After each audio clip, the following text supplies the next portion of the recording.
Hi everyone, I'm Sarah and this is my channel, So Sarah Sewed. In today's video, I'll be sharing all of the projects I finished in November. Now, November was a pretty busy month for me sewing wise. I've got quite a few things to show you. I didn't start all of them in November, but I did finish them all in November. So there's quite a pile to get through. But I'll start with what I'm wearing first of all. This is an Ashton top by Helen's Closet, and this was not a planned make, but I was very lucky to be reached out to by Micah from My Design, and she is launching a brand new collection of fabrics. It's called the Artist Collection, and it features artwork from 3 different designers: Jennifer Buron, Jennifer Nielsen, and Rukuku. And she asked me if I'd like to be sent a meter of fabric and then to promote this new drop that she's got. So I was really excited to be able to help out. So I was sent, it was a mystery what I was going to get. I was sent 1 meter of this beautiful design. This is a Jennifer Buron design, and I think it's called Chalk Flowers. And it's just got so many beautiful colors on it. I absolutely love it. So the fabric base I was sent was a cotton lawn. There will also be fabrics on a viscose and also a cotton jersey. But yeah, I got 1 meter of cotton lawn and I had to think about what I'd like to make with it. I knew I wanted to make a top and I just wasn't sure which one. I was considering an Agostino boxy top because I wear one of those quite a bit, but I thought I'd go back to one of the very first tops I ever made, which is the Ashton top by Helen's Closet. Now, originally this pattern was just a tank top, sleeveless, but then she added an expansion pack. So I've added sleeves from the expansion pack, and that expansion pack includes straight sleeves like I've done. They can be short or long, a petal sleeve or a flutter sleeve. I've done the flutter sleeve before and I really like it. I did that in a rayon a few years ago and I wear that one a lot, but this time I decided to go with the straight sleeve and I'm really happy with how it turned out. The Ashton top also has 2 different length options. There's one that's quite cropped and then there's one that's longer. It's probably the top of the hip length, the longer one. That's the length that I've made. I'll put some photos in so you can see exactly how long it is. So I feel like this length is a really good one. I feel comfortable with it untucked. It doesn't seem too long to be untucked, but it's also long enough that I can tuck it into high-waisted pants or jeans or a skirt. And I feel like I'm going to get quite a lot of wear out of this. I especially love how many colors are in there and how many different things I'm sure this would go with in my wardrobe. And I've already tried it on with my green Marlowe cardigan, which gets so much wear, and I feel like they go really nicely together. So I feel like I'll be wearing this top, the cardigan, and some work pants as a pretty regular spring, summer kind of outfit for work. I've talked about Helen's Closet patterns before and how good the instructions are. They really are excellent. Every single step is clearly broken down into small chunks and it's a very achievable pattern for a beginner. This one, I would recommend it. I would, whether you do the tank top version or the sleeves version, because yes, everything is just explained so well. There's notches for everything. It just comes together beautifully. So that is my Ashton top by Helen's Closet. The rest of the things I've made, you might have seen me talk about in previous videos, whether it's discussing how they're coming along or talking about plans to make them. And the next thing I'll show you is my Lyra dress in this Frida's Garden fabric that I got from Darn Cheap Fabrics. So the Lyra dress is a pattern by Tilly and the Buttons, and I've made one previously. The first one that I made in a tencel twill, and it had a beautiful drape to it, and I really enjoyed making this pattern. This fabric is a lot sturdier, it's a lot thicker, more heavyweight. It's a cotton and elastane blend. And when I bought it, I had different plans for it. So I had, I think, 2 meters, maybe 2.25 meters. So I went with the Lyra dress short length option. So the Lyra dress has 2 different lengths, either a short skirt or a tiered skirt. And it also has 2 different sleeve options, short or long with elasticized cuffs. So I went with the short sleeves, and I did make a little adjustment to this pattern. I felt like in my first one that the waistline could be slightly higher. So it's because you make the bodice and you attach the skirt. I felt like I would prefer the skirt to be attached slightly higher. So I thought I'd take off about 3/4 of an inch from the bodice. Unfortunately, I wasn't concentrating and I miscalculated how to fold my pattern to take the 3/4 of an inch away. And I accidentally took 1.5 inches off the bodice. So now it's a bit shorter than I would have hoped, but I still think it's wearable. So again, I'll have photos and video in of me wearing this dress. I love this pattern. I feel like it's a fantastic one. Again, the instructions are great. I love the way it comes together. I love the button placket. The collar I feel like went in quite well. And of course it's got pockets as well. I feel like this is a length that I'm not that comfortable with without leggings underneath. I do wear a lot of short skirts and pinafores, but only with leggings underneath. This one being above the knees, I think I'll probably end up wearing this on sort of cooler days with tights. I feel like it will layer really nicely in the winter with like a cardigan and boots and things like that. But for now, I'm just really happy I made it. And maybe if I get like a day around, I don't know, 20 degrees, something like that, I feel like this with tights and just flat shoes would go nicely. It's quite heavy weight, as I said before, so the thickness of the fabric also adds quite a bit of warmth. So it's not the dress I would choose for like a warm or hot day. I know some people size down when they make Tilly and the Buttons patterns. I fit pretty much exactly into a size 5 on her size chart, and I made a straight size 5. And apart from changing that sort of bodice length, I didn't make any other adjustments. I find that the size 5 is a good fit for me. It's roomy. I don't want a dress to be really tight and fitted on my body, so I'm happy with the way this fits. I happen to just have some black plain buttons in my stash from Spotlight, so I added those, and there we go, another finished item. A couple of weeks ago, I went to Spotlight with the intention of buying some fabric for a skirt, which I haven't made yet. But while I was there, I also saw this really pretty cotton that I just had to have as well. And when I bought it, I didn't have a plan for it. I bought 2 meters, and it's this beautiful floral print. It said that it was an Indian vegetable dyed cotton. So I just thought it was really pretty and that it would make a really nice blouse. I didn't have one in mind, but I ended up deciding to make the Nell Blouse, which is also a Tilly and the Buttons pattern.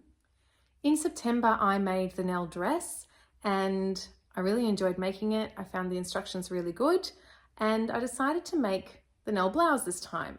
With the Nell pattern, there are a few different sleeve options. So there's a straight sleeve, I think there's a flutter sleeve, there is a puffball sleeve, and in this one, I decided to go with the puffball sleeve. It's not something I thought I would make actually, but I thought that this sort of very pretty fabric would go really nicely with the sort of feminine, very over the top kind of style.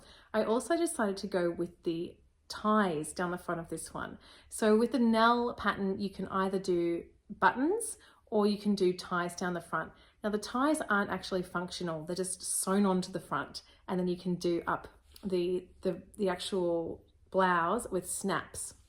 Now I started putting the snaps onto this blouse. I put them all the way down on one side by hand. It took a lot longer than I would have hoped. And then I thought to myself, actually, I've got the Nell dress and I don't even have to undo the buttons to get that over my head. So the blouse will be exactly the same. What am I doing? I can just sew down the placket completely and have it closed like that and then just pull it over my head. So if you're someone who is comfortable just pulling something over their head, that could be an option for you. It will also depend on the size that you go for. As I said before with the Lyra, I didn't change my size. I don't want a really close fit. I've gone with the size 5 for the blouse as well. And so that also does give me that extra bit of room to be able to pull it over my body. And I like the fit. One change I made to my Nell blouse was the number of ties I put down the front. Now you can see in the line drawings that the straight blouse with the ties has 6 ties on it. The dress has more, of course, as well. I feel like it's tie overkill. It's just too many ties, in my opinion. So I decided that I wouldn't put as many ties on. You can actually even see on the pattern, one of the pictures that they've used for their promotional shots, they've got a model with the straight blouse, puffball sleeve tucked in, and you can actually only see 3 of the ties out of the 6. I knew that with this style, I would pretty much always be tucking it in, and I definitely wouldn't need the 6 ties. I also wanted them a little bit more spread out. I ended up putting 4 ties on, but I probably didn't even need to put that 4th one on, because once it's tucked into something, that is actually just bulk that gets in the way. I might unpick that if I find that gets annoying. Because yeah, these are just sewn on. If you undo it, These are just sewn on with a line of stitching there. So I might actually unpick that one. Yeah, because as I said, it will pretty much always just be tucked into whatever I'm wearing, and I don't need this extra little bit of bulk there. The next dress I mainly made in October, but I just finished it in November. It is the Daphne dress by Sewing Patterns by Mazin. And I was thinking about wearing this to the Melbourne Frocktails event that was held on the 9th of November. So I almost finished this dress and then I changed my mind. I decided to go with a different dress, which I'll talk about soon. But the Daphne dress was still something I wanted to finish at least, and I did that this month. So the only thing I really had to do was hem it and finish the seam where the skirt attaches to the bodice. So this pattern is a Regency inspired dress. It's got a fitted bodice, puffy sleeves, and then a really long flowing skirt. And I think it is really pretty. I love the fabric I chose. Again, this is a Spotlight fabric. It's a cotton sateen, and it was a really wide fabric. I haven't seen that many wide fabrics at Spotlight, but I was really happy to find this one. So it's mainly a bright green and it's got all these pretty flowers all over it. So I thought that would be a really nice fit for this pattern. And I think it was. One of my favorite features of this dress is the back panel. It looks like it's shirred, but it's actually not shirring. It's just channels where you've inserted thin pieces of elastic through the back. And that gives it quite a bit of flexibility in terms of the sizing. So the size chart for this, it was interesting because the pattern comes with 3 different cup options. And usually in patterns that I've seen before, the cup sizes will be based upon the difference between your high bust and your full bust. For this pattern, the difference was between your under bust and your full bust. So that put me into the DEF cup range. And so I went with, the size that my bust measurement put me in, and then used that DEF range. So the size chart was pretty comprehensive actually, and it showed the range of sizes that you would fit into. Because this elasticized panel was there, all of the sizes had a little bit of variation within them. Now, I actually found when I tried this on at first without a bra, it was quite gapey. I felt like I wasn't supported at all. I was expecting it to be quite firm because I sort of fit into 2 different size charts, and I sized down thinking that would give me a really nice amount of support. But it wasn't what I was hoping for, and that was probably the time that I decided I'm not going to wear this to Frocktails. I'm going to do the other dress instead. But once I bought and tried it on with a strapless bra, it fits completely differently. I feel really good in it. I feel like the fit is right now. The only thing that I would change if I could go back in time, and it's a little bit tricky to change now, is just this shoulder elastic. I feel like I would just like a little bit tighter to not feel like it's going to fall off my shoulders. Now this dress can actually be worn deliberately off your shoulders. So, that's another option that you do have, but I just sort of feel like it doesn't look deliberate. In my case, it's just a little bit loose when it's off the shoulders. So I feel like I'd need the elastic to be a bit shorter to feel like, well, when it's on the shoulders that it was going to stay there, and then when it was off the shoulders that it wasn't sort of hanging so floppily. This dress has pockets as well, which is fantastic. I've done the lining for my bodice in just a hot pink cotton, and then I also put that same lining in the pockets, if I can find them, for just another pop of colour there as well. So because I didn't wear this for Frocktails, I haven't actually worn this yet. It's a bit fancy to just sort of wear without a proper occasion. So I was really excited to be invited to a wedding that's happening in December, and this is what I'll be wearing to that. So when I do that, I will definitely be sharing photos. But for now, you can just enjoy the ones that I just took over in my kitchen. So that brings us to the dress I actually did end up making and wearing to Frocktails. That is the Gracie Steel Frolic Frock.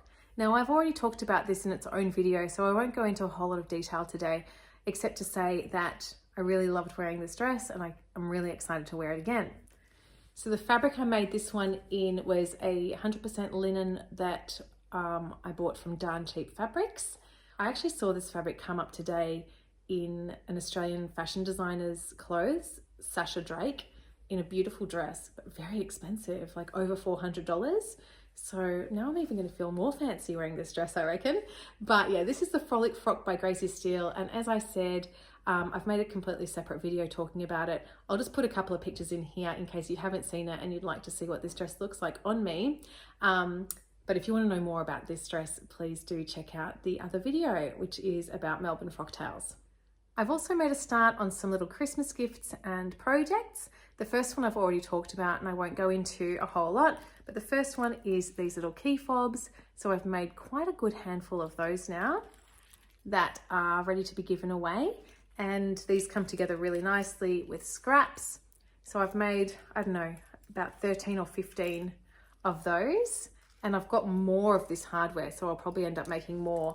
I feel like that Frida's Garden fabric could make some really cool ones. So if I get a chance, I might whip up a few more of those in December. And the other item I've made, you can see just behind me, I've got it on the wall. It's my advent calendar.